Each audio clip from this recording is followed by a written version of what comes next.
intervention par une histoire que j'ai vécue. Icas a dit tout à l'heure que je n'avais pas trop parlé de moi. Ne vous en faites pas, il a bien raison. Mais je vais vous raconter une petite histoire. C'est en novembre 2011, exactement le 29 novembre, que le président Laurent Gbagbo a été déporté au centre de détention de la CPI à l'AI. Je ne pouvais malheureusement pas m'y rendre immédiatement parce que j'étais sous sanction de l'Union européenne. Pendant ce temps, c'était ma sœur aînée, Alima, qui lui rendait visite et qui me donnait de ses nouvelles, même si je l'avais au téléphone de temps en temps.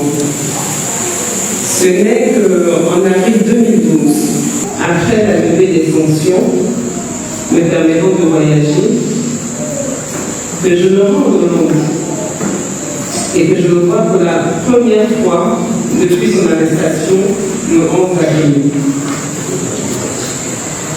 Je vous passerai les détails de notre rencontre. Mais ce que je veux vous révéler, c'est que même en étant en prison, le chef n'avait pas perdu son légendaire sourire.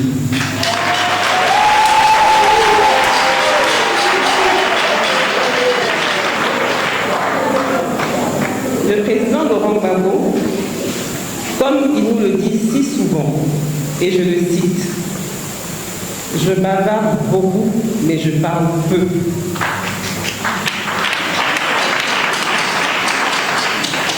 Parce qu'il bavarde souvent, les gens pensent qu'il parle. Il parle peu. Et il est encore plus taiseux quand il s'agit de dévoiler ses émotions, ses blessures, parce que c'est un monsieur très pudique. Il ne révèle jamais sa tristesse. Pour qui sait lire son sourire, peut aussi lire son cœur, parce que son sourire est son armure. Et j'ai appris à lire son sourire dans son cœur.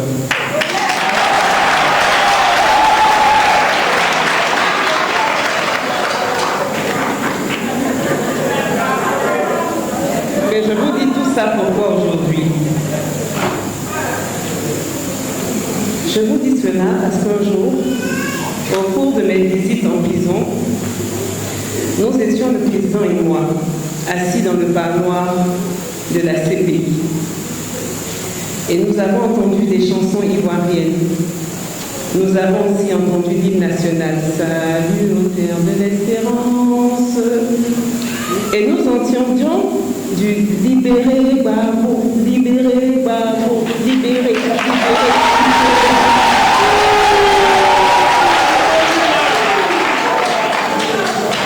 Il m'a dit, Nadi, est-ce que tu entends ça? C'est quoi ça?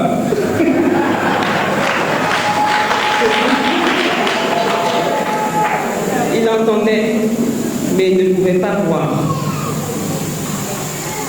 Mais entendre seulement ces personnes, venues nombreuses de Paris ou des autres villes européennes, avait suffi à lui mettre du baume au cœur.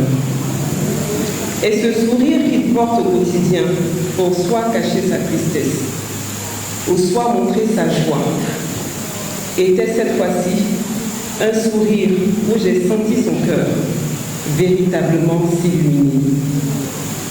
Et cela est resté à jamais gravé dans ma mémoire.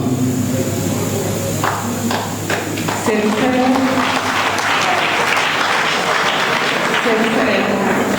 et ses sœurs qui venaient de Paris, des autres villes d'Europe, venaient de rendre heureux un prisonnier éloigné de son pays. Ces personnes, connues et anonymes, de la diaspora que je remercie encore,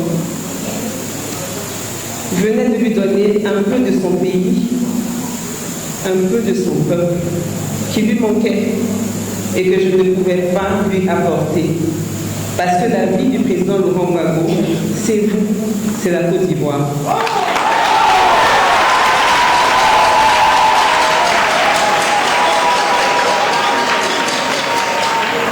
Et cela a rajouté à son espoir qui n'avait jamais perdu, qu'il retrouverait la terre de ses ancêtres. Je vous explique cette histoire parce que vous ne pouvez pas deviner, oh combien de fois, votre soutien a été d'un réconfort inestimable pour le président.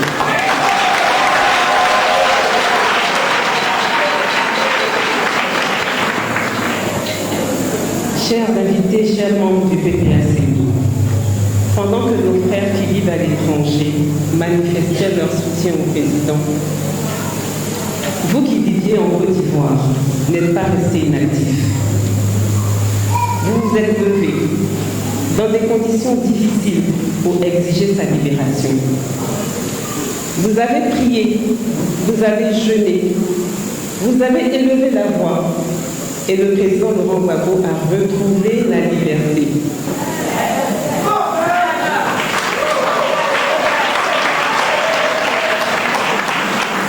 Et cette libération a été une grâce pour moi.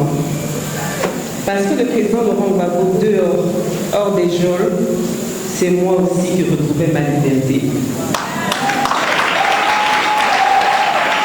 C'est pour cette raison que je me retrouve aujourd'hui en face de vous pour vous dire merci, merci, merci, mille merci.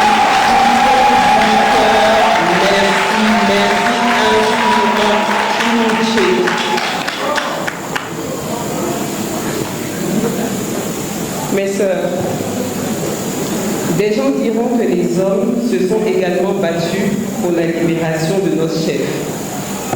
Oui, c'est vrai.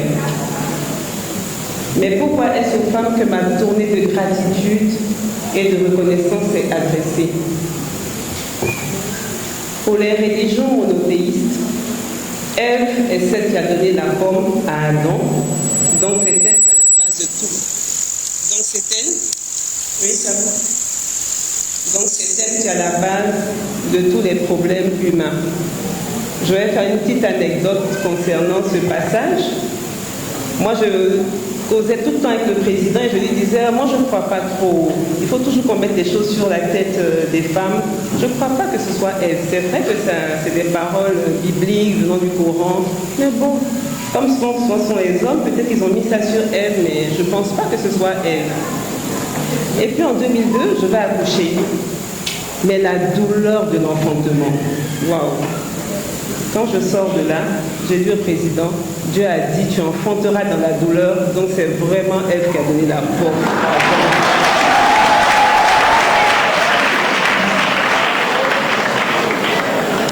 L'histoire d'Ève, la mère de l'humanité, a engendré l'idée de la femme pécheresse.